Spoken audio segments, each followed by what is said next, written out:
Dando continuidade, irmãos, à série de sermões proposto pela liderança da igreja para o mês de novembro, com base na experiência de José, e fazer a fim de que nós, vivendo a experiência de José, cumpramos aqui a meta da igreja, que é transformar a cidade através do Evangelho. Gênesis capítulo 43, a partir do versículo 15, o pastor Rafael pregou na semana passada o 42, e falarei hoje a partir do capítulo 43, a partir do versículo 15. Nos diz assim de Gênesis: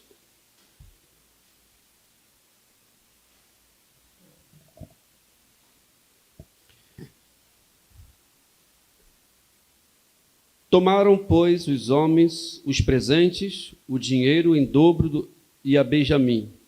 Levaram-se, desceram ao Egito e se apresentaram perante José.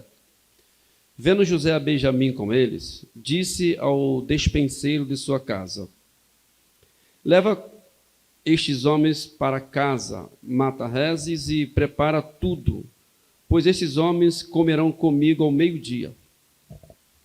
Fez ele como José lhe ordenara e levou os homens para a casa de José. Os homens tiveram medo, porque foram levados à casa de José, e diziam: é por causa do dinheiro que da outra vez voltou em nossos sacos, para nos acusar e arremeter contra nós, escravizar-nos e tomar-nos nossos jumentos. E se chegaram ao mordomo da casa de José e lhe falaram à porta, e disseram: ai, senhor meu, já uma vez descemos a comprar mantimento. Quando chegamos à estalagem, abrimos os nossos sacos. Eis que o dinheiro de cada um estava na boca do saco, nosso dinheiro intacto, tornando a trazê-los conosco. Trouxemos também outro dinheiro conosco para comprar mantimento. Não sabemos quem tenha posto o nosso dinheiro nos nossos sacos. Ele disse: Pai seja convosco, não temas. O vosso Deus e o Deus de vosso Pai vos deu tesouro nos vossos sacos. O vosso dinheiro me chegou a mim, e lhes trouxe para fora a Simeão. Depois levou o mordomo aqueles homens à casa de José e lhes deu água, e eles lavaram os pés. Deu também ração aos seus jumentos. Então prepararam o presente para quando José viesse ao meio-dia, pois ouviram que ali havia de comer. Chegando José à casa, trouxeram-lhe para dentro o presente que tinha em mãos, e prostraram-se perante ele. Muito obrigado. E prostraram-se perante ele até a terra. Ele lhes perguntou pelo seu bem-estar e disse: lhes perguntou pelo seu bem-estar e disse: vosso pai, o ancião de quem me falastes, vai bem? Ainda vive? Responderam: vai bem o teu servo, nosso pai vive ainda. E abaixaram a cabeça e prostraram-se. Levantando José os olhos, viu a Benjamim, seu irmão, filho de sua mãe, e disse: este é o vosso irmão mais novo, de quem me falastes? E acrescentou: Deus te dê graça, meu filho. José se apressou e procurou onde chorar, porque se movera no seu íntimo para com seu irmão, e entrou na câmara e chorou ali.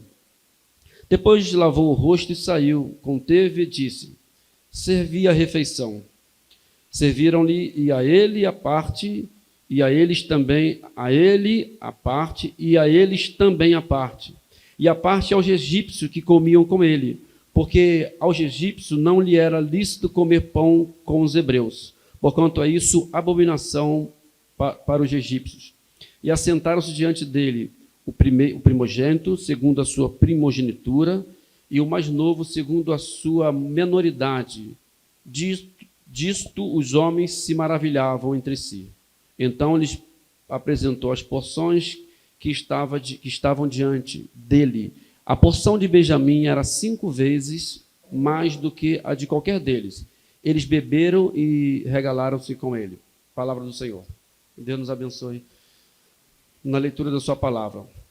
Irmãos, conforme proposta aqui da nossa igreja, estamos pregando essa série com base na história de José, e cujo objetivo é fazer com que a Igreja Presbiteriana Carioca venha transformar o espaço onde ela se fizer presente através do Evangelho.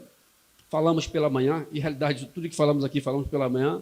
Vamos praticamente pregar o mesmo sermão, e para mim isso é novidade, inclusive. Inclusive eu estranho, mas é um desafio para mim, falar da mesma coisa durante a noite. E falávamos pela manhã que o Evangelho, já que nós pretendemos transformar a sociedade com base no Evangelho, o Evangelho / amor de Deus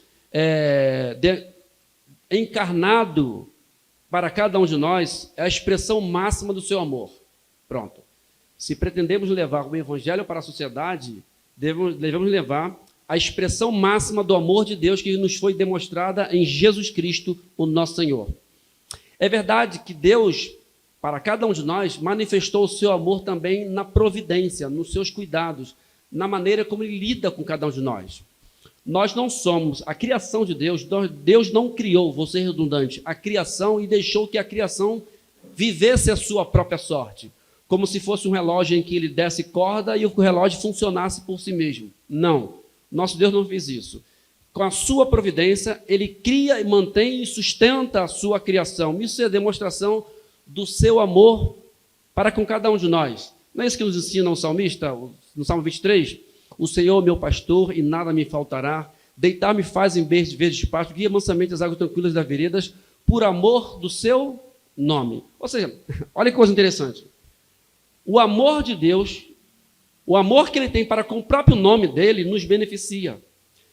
Segundo o salmista, nos faz deitar em pastos verdejantes, leva-nos às águas tranquilas das veredas, por amor do seu nome. O salmista está cantando o sustento do pastor, o cuidado do pastor para com aquelas ovelhas. É dessa forma.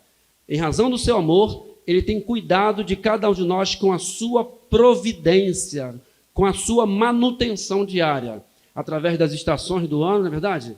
As estações no tempo certo, a lua aparecendo no momento exato, o sol no momento exato. Às vezes é um pouco forte, né?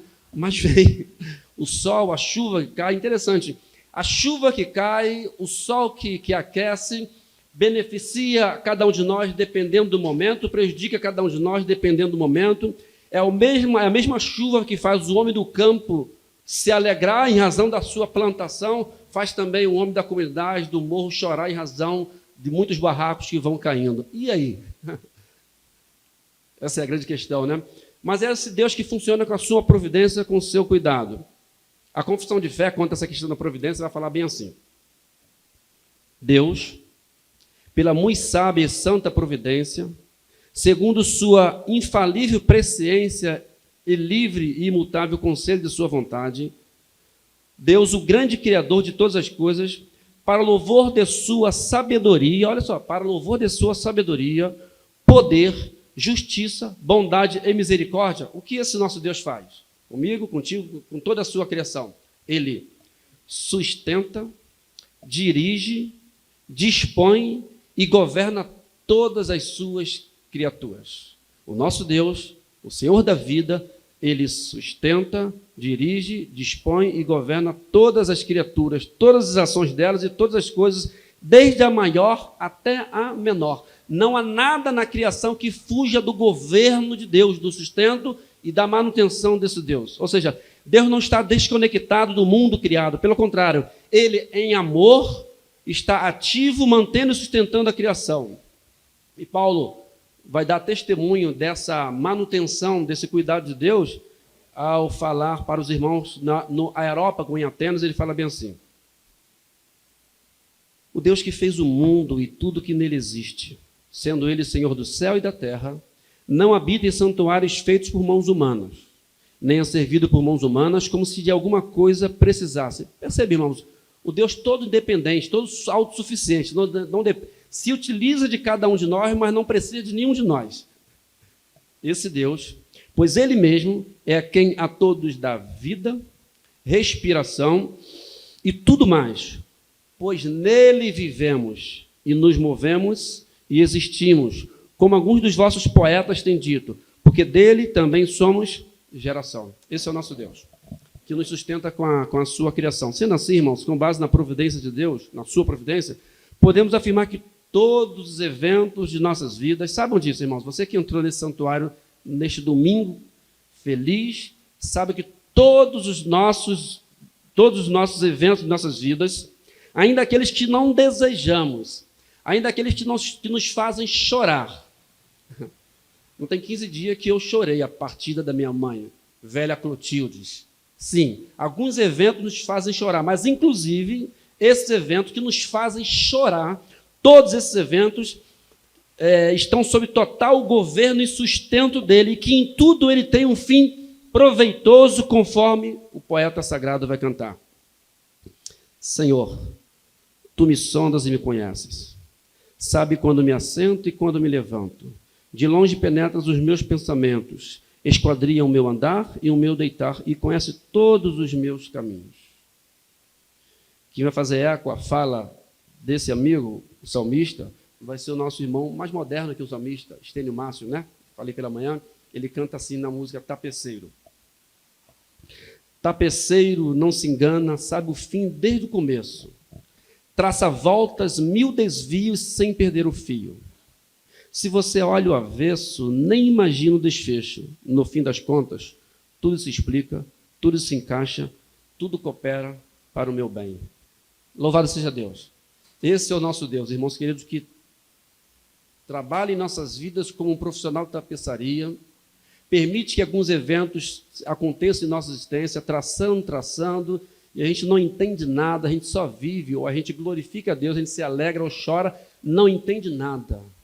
Mas no fim, tudo tem, redundância minha, um fim proveitoso, a saber, a glória dele e edificação minha, sua, porque vivemos exatamente para isso, para o louvor e glória a Deus. Louvado seja Deus por seu cuidado diário com nossas vidas, que em razão disso nos faz entender que a vida é bela por si só. Amém? A vida é bela por si só, independente das circunstâncias. E aí eu citei pela manhã e reitero aqui, Gonzaguinha, que a gente tem uma expectativa, a gente tem um ideal de vida, né? Quem não idealiza? E no nosso ideal, ideal de vida profissional, ideal de vida conjugal, ideal de vida nas relações de amigos, o nosso ideal a gente coloca tudo no top, né? Como diz o Lulu Santo, é uma ideia que existe na cabeça, que pode acontecer ou não, é o nosso ideal. Que pode acontecer ou não. Mas aí, não obstante, ainda que eles não aconteçam, a vida ela é bela por si só, não obstante aquilo que desejamos não aconteça. E aí, quem vai dizer? Gonzaguinha fala bem assim, eu sei que a vida devia ser bem melhor e será. E aí, percebe aí, será? É uma expectativa dele. Mas isso não impede que eu repita, é bonita, é bonita, é bonita. Ou seja, a vida é bonita, é bela, porque ela é dom de Deus, ela é presente de Deus, ela é dádiva de Deus para cada um de nós. Por isso ela é bela, independente do cenário, independente dos eventos. E aí quem vai falar é Paulo, ele fala assim, já aprendi. O Evangelho fez com que Paulo aprendesse. Já aprendi, tanto a ter fartura como a passar necessidade. Posso todas as coisas naquele que me fortalece. Ou seja, na perspectiva do Evangelho, na perspectiva da vida, do Deus da providência, Paulo entende que a sua caminhada, no momento ruim ou no momento bom, é a mesmíssima coisa, não em razão do evento, mas em razão da presença de Deus no meio dos eventos, no meio das minhas, das suas circunstâncias. Esse é o Deus da nossa providência, o Deus que em amor cuida de cada um de nós. Contudo, irmãos, não obstante o seu cuidado na providência, é razoável que nós nos alegramos com o seu sustento, com o trabalho, com a vida, com os filhos, com a saúde que temos, enfim, tudo isso é bom, devem e precisam ser objeto das nossas orações, das nossas buscas. Não é pecado isso, nós não, pelo contrário, isso deve ser objeto das nossas orações, isso é louvável. Contudo, é importante que entendamos que tudo isso que buscamos é poeira, é algo infinitamente aquém da manifestação suprema do seu amor a cada um de nós em Jesus Cristo. Percebam. O pão na manteiga que você toma diariamente, ou se a situação estiver melhorzinha, um queijo, ou um presunto, ou enfim, cada dia, um dia pelo outro, né? Essas coisinhas simples que Deus nos sustenta, tudo isso está muito aquém daquilo que ele nos proporcionou em amor na pessoa maravilhosa de Jesus Cristo. E eu gosto muito da fala do apóstolo Paulo. Ele fala bem assim: se a nossa esperança em Cristo se limitar às coisas desta vida, somos os mais miseráveis dentre os homens. Ou seja, ele está dizendo o seguinte, ele não está desqualificando essas coisas do tempo, do espaço. Ele está somente dizendo o seguinte: se o coração de vocês tiverem efetivamente nisso, não obstante termos Deus como fonte, Paulo pegou pesado, né? Você é um miserável. Porque a nossa esperança em Deus precisa estar efetivamente naquilo que a ressurreição de Cristo nos proporcionou. Essa foi a fala de Paulo, falando sobre a ressurreição, né? É para algo para além disso, e isso ele nos proporcionou em Jesus Cristo. Portanto, não obstante a providência, a manifestação máxima do amor de Deus está demonstrada a cada um de nós na pessoa maravilhosa de Jesus Cristo. E aí quem vai dizer é o próprio apóstolo Paulo, escrevendo aos Romanos, ele vai falar assim: que diremos, pois, à vista dessas coisas? Se Deus é por nós, quem será contra nós? Aquele que não poupou o seu próprio filho, antes por todos nós o entregou, por acaso não nos dará juntamente com ele as demais coisas? Perceba que Paulo coloca o pingo no i.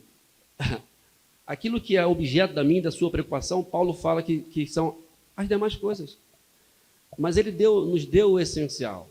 Se ele não poupou o seu próprio filho, então esse não poupar divino é a manifestação suprema do seu amor. O homem natural, irmãos queridos, nunca vai entender a dimensão desse amor, sem que antes se perceba o quão miserável era a sua condição estando em litígio com Deus. Só vamos entender este amor de Deus por cada um de nós na pessoa de Jesus Cristo se entendermos efetivamente como era a nossa relação com Ele antes de Cristo.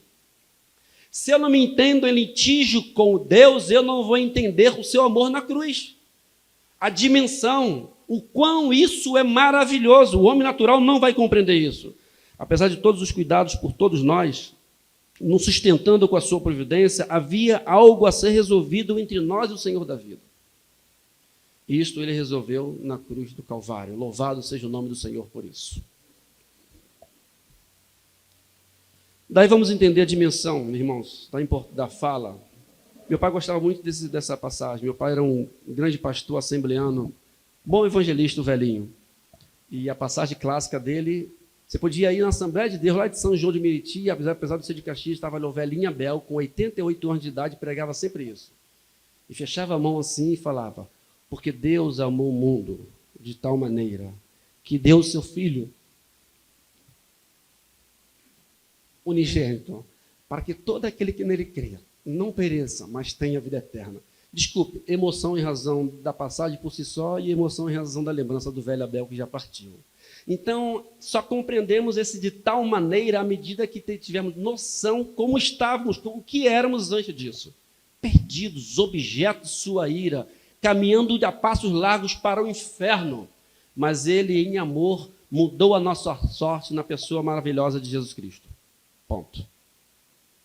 Agora sim, afinal de contas, tem que falar de José. Não é isso? A história de José todos conhecem. Falamos do amor de Deus na cruz do Calvário, da sua providência. Vimos o evento cruz, agora veremos o evento cisterna. Sim, porque José foi lançado numa cisterna. Todos conhecemos a história, não só por conta das leituras devocionais, mas também porque já foi falado aqui, sobretudo pelo pastor Rafael. José foi objeto de ciúme dos seus irmãos. Não é isso que aprendemos?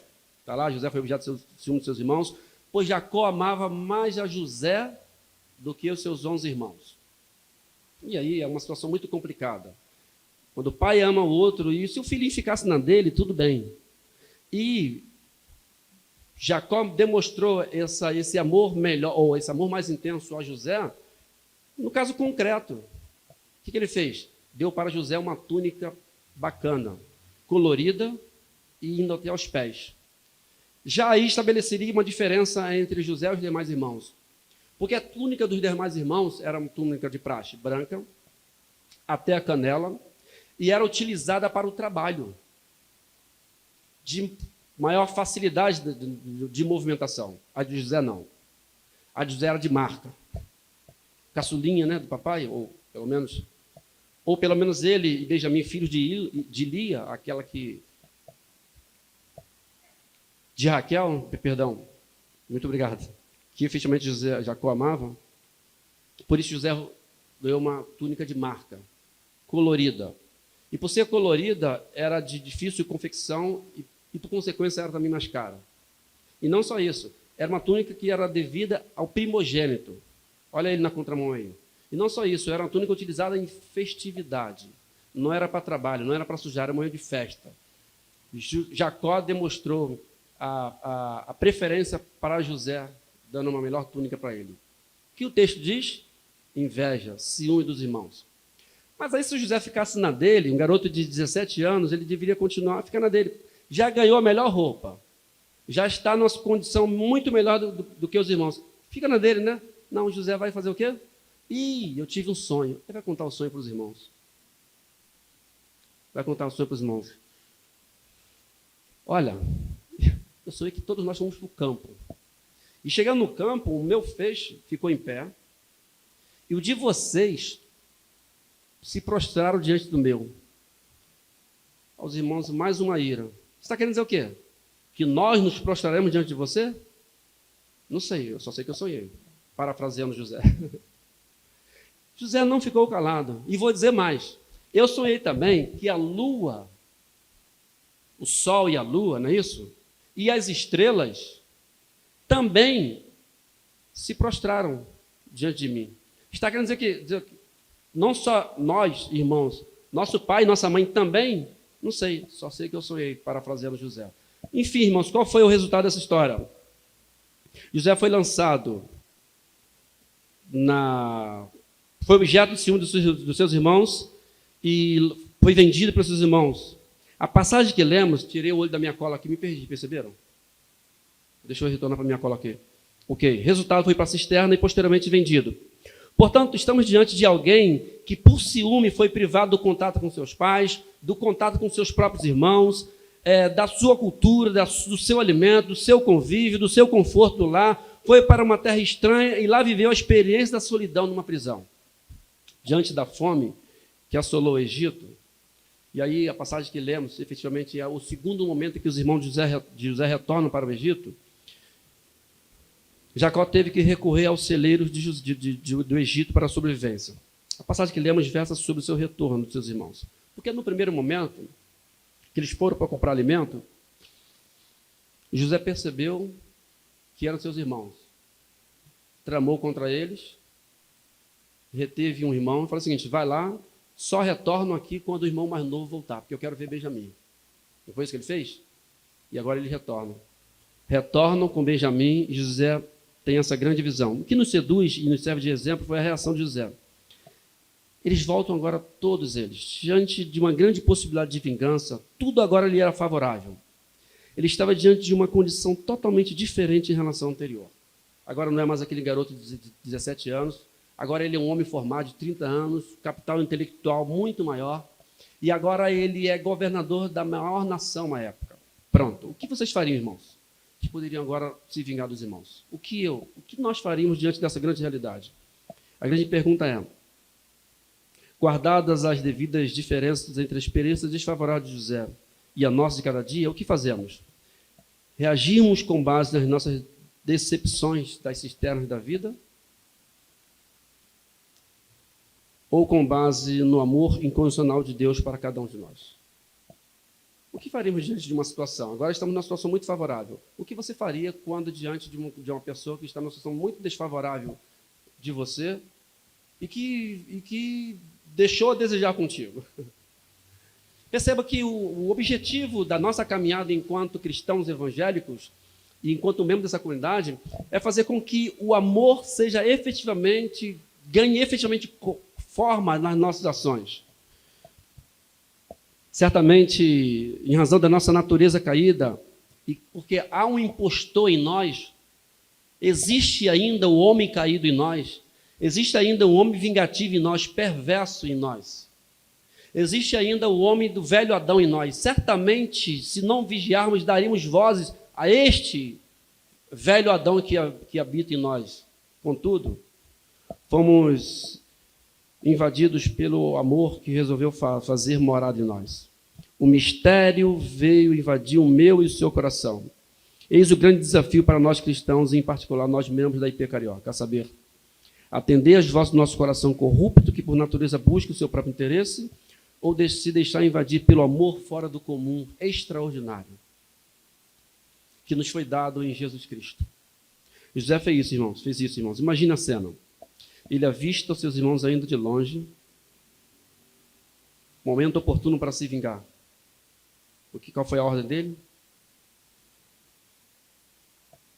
Leva essa turma para casa, leva esses homens para casa, mata réis, prepara tudo, pois esses comerão comigo. Perceba aqui o que José fez. Hospitalidade é a nossa proposta, né? José foi hospitaleiro e generoso. Quando tudo lhe era preparado para não ser hospitaleiro e nem generoso. José foi hospitaleiro e generoso. Queridos, a hospitalidade é uma qualidade de quem é hospitaleiro, que permite que o estrangeiro entre em sua casa e se sinta bem. A proposta nossa é fazer com que o amor de Deus em cada membro aqui ganhe forma a partir das nossas ações.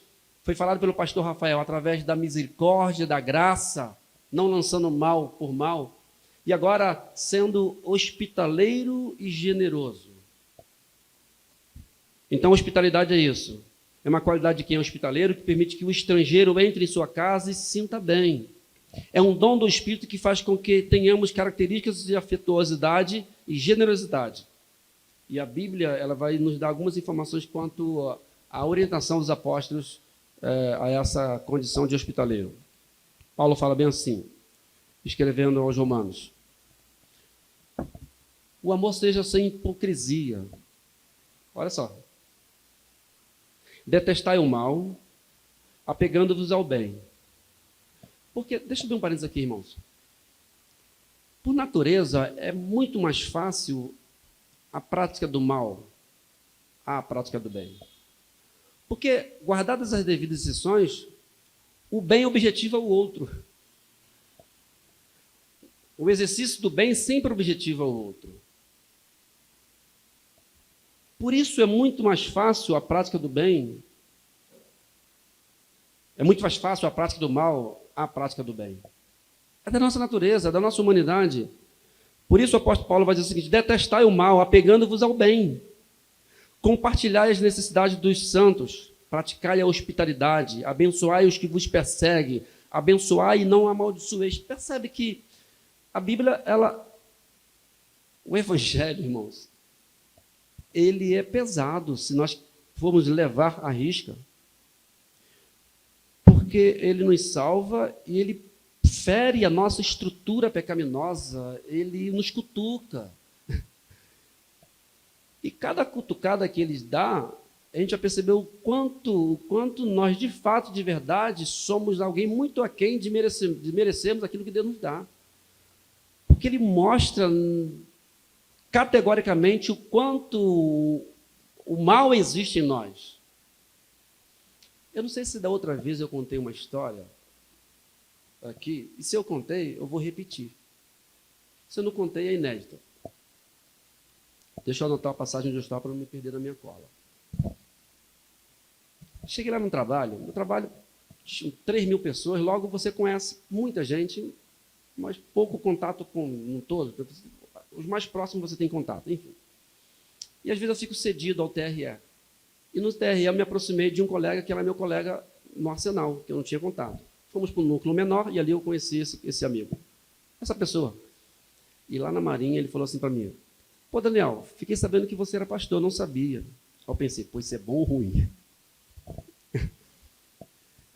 E ele continua: deixa eu falar um negócio para você. Pode falar. Cara, leva a mão não, olha só. No meio de vocês, evangélico, nossa, é uma cachorrada, uma traição. Nossa, pastor só quer ficar rico, eu do lado dele, duro igual ele, beleza. Os pastores ficam ricos, traição. Irmãos, ele detonou a gente. Fale tudo de ruim que existe no ser humano, no sentido de atitude. O André falou, ó, está gravando, André vai ver. Já era, André. Ele falou da gente.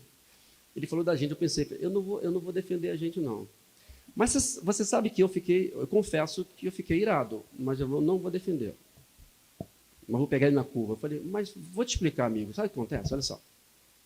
É porque nós, cristãos, nós fomos salvos e recebemos um imperativo. Ide por todo mundo e pregai o evangelho. E aí a gente prega o evangelho, a gente anuncia a fé. E à medida que a gente vai anunciando a fé, a nossa paróquiazinha vai crescendo. Não é assim que acontece aqui em Carioca? Tinha um númerozinho, vai evangelizando e vai crescendo. Falei isso para ele. Então, à medida, por exemplo, se eu evangelizar você e chamar você para a minha igreja, eu vou ficar muito feliz. Aí ele vai mesmo, vou, mas eu vou ter que ter a consciência de que estarei levando para lá, para a minha igreja. Ó. Mais um. Aí, irmãos, foi a volta por cima.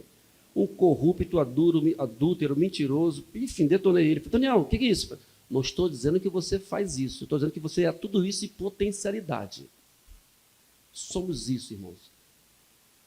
A vida cristã reside exatamente na dominação disso que somos, nos trocando com aquilo que nos tornamos em Jesus Cristo. Não é isso que é a orientação de Paulo? Despojando-vos do velho homem e revesti-vos. É isso. Então, se desejamos, se precisamos, se vamos levar o amor lá para fora, precisamos exatamente crucificar essa nossa natureza caída. Por isso, Paulo vai dizer o seguinte: detestai o mal, apegando-vos ao bem. Abençoai o que vos persegue, abençoai e não vos amaldiçoei, porque é muito fácil amaldiçoar. Percebe como que o evangelho ele fere o nosso coração? É gracioso, é bondade de Deus, mas nos constrange. Pedro fala bem assim: sede mutuamente hospitaleiros, sem murmuração, servi uns aos outros, cada um conforme o dom que recebeu, como bons despenseiros da multiforme graça de Deus. Perceba, irmãos queridos, que a hospitalidade é acolher o estrangeiro, alguém que é estranho ao meu meio, não é do meu núcleo familiar. E aí eu fui dar uma pesquisazinha, percebi que uma boa relação com alguém que é núcleo familiar se chama gentileza, que vem da palavra gentiles, quer dizer, da mesma família ou clã. É o bom trato com aquele que é da mesma família. E aí é fácil. Então, esse comportamento de gentileza com aquele que é da mesma família, com aquele que me faz bem, é fácil. Eu não tenho dificuldade em tratar bem aquela menininha ali, chamada Gabriela Iglesias Machado. É minha filha. É automático, é o meu sangue, é biológico. O grande desafio do evangelho é exatamente a generosidade. E generosidade é exatamente o seguinte: a palavra latina que significa gen, gerar, engendrar, fazer nascer, ou algo que precisa ser provocado, exercitado. A generosidade aponta para alguém que vai para além do biológico, para além, de repente, do núcleo da fraternidade em Cristo. Que Deus nos dê a graça de sermos esses generosos com aqueles que são estranhos a cada um de nós. E não é fácil, é algo que precisa e deve ser provocado. Não é automático. A obra da carne vem naturalmente, não é isso? Paulo vai falar o seguinte: o bem que eu quero fazer, isso não faço, mas o mal que eu não quero, isso eu faço. No estalar dos dedos, o velho homem vem à tona. O impostor que habita no Daniel vem à tona. No Daniel habita o impostor. E ele vem à tona fácil. Por isso o novo homem precisa e deve ser provocado a partir da espiritualidade cristã, que vai ganhar forma na misericórdia, vai ganhar forma no trato com a graça, vai ganhar forma no trato com a hospitalidade, vai ganhar forma no trato com a generosidade. É exercício, é provocar. Não é isso que Paulo fala? Suportáveis uns aos outros. O que é suportar? É dar suporte, é resistir. Não é algo automático, é exercício. Por que deve ser exercitado? Porque não vem naturalmente, deve ser provocado. Então, queridos, é muito bom nós entrarmos aqui e adorarmos ao Criador. Louvado seja o seu nome, porque Ele nos chamou graciosamente, nos salvou e colocou em nós o seu Espírito. Somos dele, pertencemos a ele. E agora eu vou entender a fala de Paulo. O amor de Cristo me constrange. Diante desse amor maravilhoso, eu não tenho outra coisa a fazer. Nós não temos outra coisa a fazer senão reagirmos em amor. E no caso concreto, através da misericórdia, da generosidade, da hospitalidade. Então, vocês, irmãos, Paulo deixa para a gente o seguinte ensinamento. Olha só, antes, porém. É um exercício no sentido de que nem sempre estamos dispostos a fazer. Não vem automático, seja por conta da nossa escassez em forma de recursos financeiros, no sentido do exercício da generosidade, no sentido, ou a forma da escassez no sentido de tempo para dedicar ao próximo, afinal a vida é muito corrida, ou indisposição em se envolver emocionalmente com o outro. Às vezes nós não queremos, e aí? Por isso precisa ser provocado, ou por julgarmos que o outro não merece, nós julgamos assim também. Paulo deixa claro exatamente que o amor, queridos, que foi falado aqui com muita propriedade pelo pastor Rafael, que não é sentimento, é decisão. Paulo vai dizer o seguinte, que o amor não busca o seu próprio interesse. Se eu busco o meu interesse, isso não é um amor. O amor busca o interesse do outro. Lembra que eu falei aqui pela manhã? Da esposa que reclamou que o esposo foi ao shopping. Ele foi até ao shopping comigo, pastor. A esposa me procurou. Ele foi até ao shopping comigo, mas ele foi porque eu chamei. Mas eu sei que ele não gosta. E ele foi. Ele não me ama. Mas ele foi ao shopping contigo? Foi. Então ele ama, pô. Se ele foi ao shopping sem querer, se ele foi ao shopping porque não gosta, e ele foi, é porque ama.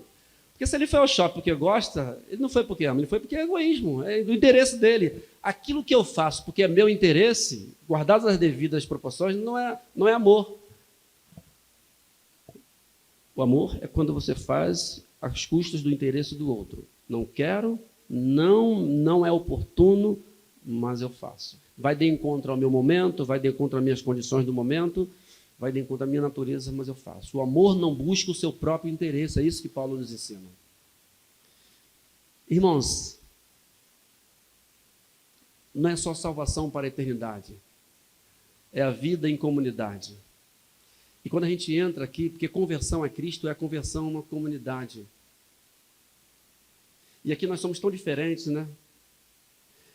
O grande desafio nosso é exercermos esse amor entre nós, no sentido da generosidade, no sentido da hospitalidade, porque aqui somos uma comunidade. Deixamos de pensar em termos de pessoa que mora na rua Ernesto Nunes, número 32, é esse? 62, meu número é esse, Gabi? 62, deixou de ser alguém que mora lá, passou alguém que congrega aqui. De forma que o Daniel não pode pensar em termos de morador de piedade. Daniel precisa pensar em termos de morador, de membro do corpo de Cristo que está agora na Carioca. Esse é o meu núcleo de amor, objeto do meu aconchego, do meu respeito e do meu amor. Igreja é isso.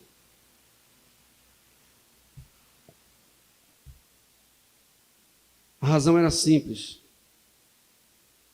José não buscou o seu interesse pessoal. Ele foi lá, mandou preparar o almoço. O texto diz uma coisa interessante. Quando eles foram convidados para entrar à casa para almoçar, para meio-dia almoçar, eles falaram o seguinte: certamente ele vai nos levar para casa para nos prender e nos fazer de escravo. Irmãos, a reação deles foi uma reação típica de quem fez errado, cometeu a falha e julgaria o outro com base naquilo que ele fez. Às vezes nós somos assim. Né? Julgamos os outros a partir de nossas possíveis ações diante de um caso concreto. Certamente ele vai fazer exatamente o que fizemos com ele. Ou não é possível que ele vai nos dar esse almoço, porque eu não faria isso. E aí, eu lembro da cerimônia do lava-pé. Jesus chega, lava os pés dos discípulos e a orientação foi: vocês devem fazer uns com os outros assim. Foi lavar o pé de Pedro. Pedro falou o seguinte: o meu pé não, Senhor. Pedro não estava preocupado com o gesto de Cristo no sentido dele lavar. Pedro estava tão somente constrangido porque ele não faria aquilo. Percebam que muitas vezes nós julgamos as outras pessoas com base naquilo que não faríamos ou faríamos. Ou errando, ou na prática do bem. A inquietação de Pedro residia no constrangimento do gesto nobre de Jesus, coisa que ele certamente não faria. E aí, irmãos, eu vou partir para a nossa conclusão, contando a seguinte coisa. Primeiro, com base na história de José, que viveu essa experiência da masmorra, da cisterna, e contudo se tornou governador do Egito. E porque se tornou governador do Egito, foi bênção para o povo do Egito e para o povo de Israel, para as demais nações. E eu vou ser mais além. Porque se tornou governador do Egito, foi responsável pela manutenção de uma nação da onde viria o meu e o seu Salvador. Nós vamos aprender que podemos ser bênção onde estivermos, ainda que o ambiente seja hostil e adverso. José nos ensina isso. Eu e você podemos ser bênção lá fora, ainda que o ambiente seja hostil, a nossa crença seja hostil aos nossos princípios, seja hostil aos nossos valores. Nós podemos ser bênçãos. Vocês podem ser bênçãos nos seus escritórios, nas suas oficinas, nas suas universidades, nas suas escolas, no seu bairro, no cinema, na praia, onde você estiver, você pode ser bênção, ainda que o ambiente seja hostil a você. Ainda que os valores apregoados sejam hostis a você. Que você não arregue um passo do valor que você alcançou pela graça, do valor que foi impregnado no seu coração, mantendo firme, ainda que seja na cisterna, isoladinho, onde você estiver. Não negue a sua identidade, porque você pode ser bênção onde você estiver. Você é do Cristo. José tinha grande percepção disso, entendendo que sempre na nossa caminhada Deus tem um fim proveitoso. Perceba que José tanto compreendia a soberania de Deus naquele evento, a ponto depois dos seus irmãos constrangidos se dirigir a ele e vai dizer o seguinte: fiquem tranquilos, porque não foste vós que me enviaste para cá, mas foi o Senhor. E ainda mais, vós na verdade intentaste mal contra mim, porém Deus os tornou bem para fazer o que vocês veem agora, que se converte muita gente em vida. Ou seja, José entendeu que em meio àquela situação adversa, ele, o Senhor da vida, tinha total controle e faria com que tudo convergisse para um bem proveitoso. Por isso você pode ser bênção onde você estiver. Você pode estar sofrendo, você pode estar padecendo, mas o nome do Senhor há de ser glorificado, porque em tudo Deus há de ser exaltado. Ele muda cenário, ele muda situações. Segunda coisa, por mais que insistimos em fugir, esconder de nós mesmos ou de outras pessoas os intentos de nossos corações, Deus os conhece minuciosamente. Vejam que nesse jantar aqui, o mordomo chega e coloca todo mundo à mesa. Pega o primogênito, do maior até o menor. E aí os irmãos de José ficaram assim. Vejam, os homens se maravilhavam entre si, porque o mordomo, que não conhecia ninguém, pegou cada um, do primogênito, do maior até o menor. Tipo, como ele sabe disso? É sobre isso, irmãos.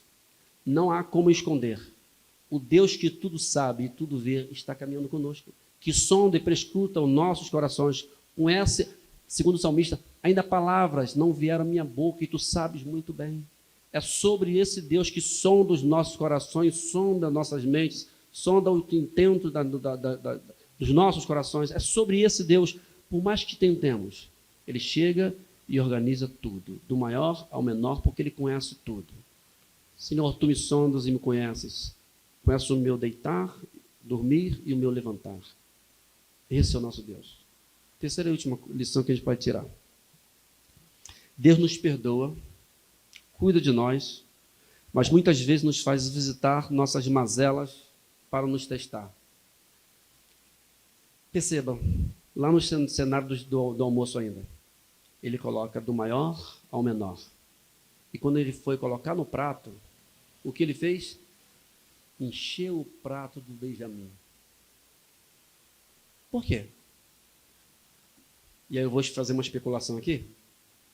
Será que eles vão fazer com o Benjamim o que fizeram comigo? Colocou só pescoço no prato dos demais e o peito, né, de um frango assado, 5. Colocou uma porção no prato de cada irmão e 5 porções no prato de Benjamim. Como se dissesse, será que eles terão inveja como tiveram de mim? Ou seja, irmãos queridos, Deus nos coloca sempre, muitas vezes Deus nos perdoa, mas sempre nos faz visitar nossas mazelas para nos testarmos. E a vida é assim. Sempre seremos visitados com as nossas dificuldades. Confessamos os nossos pecados aqui, eu entrei e confessei o meu pecado, você confessou o seu pecado, mas ao sairmos e formos para lá para fora, certamente seremos confrontados com a mesma natureza de pecado aqui pedimos perdão. Porque Deus nos perdoa, mas sempre nos coloca diante dessa mesma situação para nos testar. E não só isso. Veja, Deus ele nos coloca diante de determinadas situações para fazer com que nós exerçamos aquilo que muitas vezes pedimos. Por exemplo, quem nunca orou assim? Senhor, dá-me o fruto do Espírito. Mas ele já está aí. O que Deus vai fazer é fazer com que eu e você vivamos situações que vai exatamente fazer o contraponto daquilo que eu pedi. Se você pedir o domínio próprio, ele vai colocar alguém para roubar o seu juízo.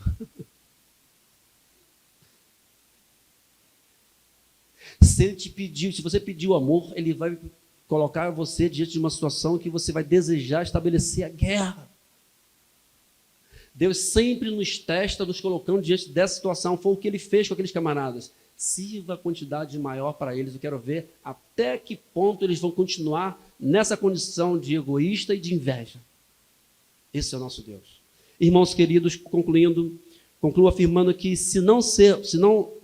a menos que sejamos bem-sucedidos no desafio, repito, concluo afirmando que não seremos bem-sucedidos no desafio de, enquanto membro da IB Carioca, manifestarmos na igreja e fora dela o amor extraordinário, fora do comum, se não visitarmos diariamente o porão da nossa pecaminosidade em contraste com o tesouro divino de sua riqueza e bondade e graça. Porque tudo é por pura e bondade e graça. Não seremos bem-sucedidos no exercício do amor fraterno, no exercício da hospitalidade, se não visitarmos o nosso porão da pecaminosidade, fazendo um contraponto com a bondade e graça de Deus. Porque fomos objetos da graça e do amor de Deus, logo devemos e precisamos manifestar essa graça. E aí, quando eles foram se dirigiram ao mordomo e falaram bem assim, deixa eu contar para você, estou até constrangido, mas quando levamos o cereal para os nossos pais, abrimos os nossos sacos e lá estavam todo o dinheiro que trouxemos, nós não sabemos quem colocou lá.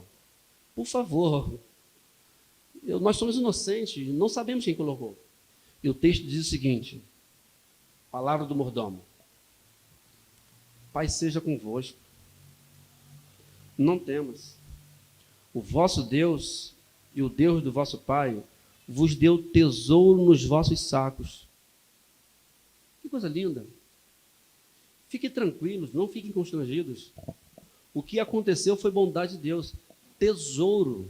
E aí eu gosto muito da fala do apóstolo Paulo, que ele fala bem assim, temos, porém, este tesouro em vasos de barro, para que a excelência do poder seja de Deus e não de cada um de nós. Nós fomos objetos desse tesouro em vaso de barro. Vaso de barro, não tem valor de mercado, não valemos nada, mas graciosamente ele resolveu fazer morada em nós. Diante desse evento, amor de Deus, a despeito de ser o que sou, de fazer o que faço, de pensar o que penso,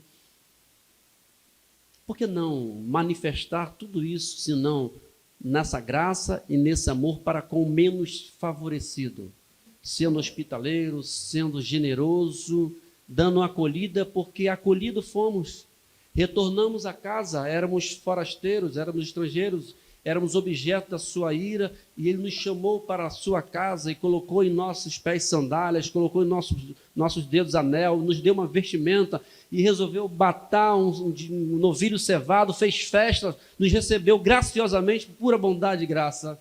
Irmãos queridos, é dessa forma que o evangelho deve impactar o meu e o seu coração.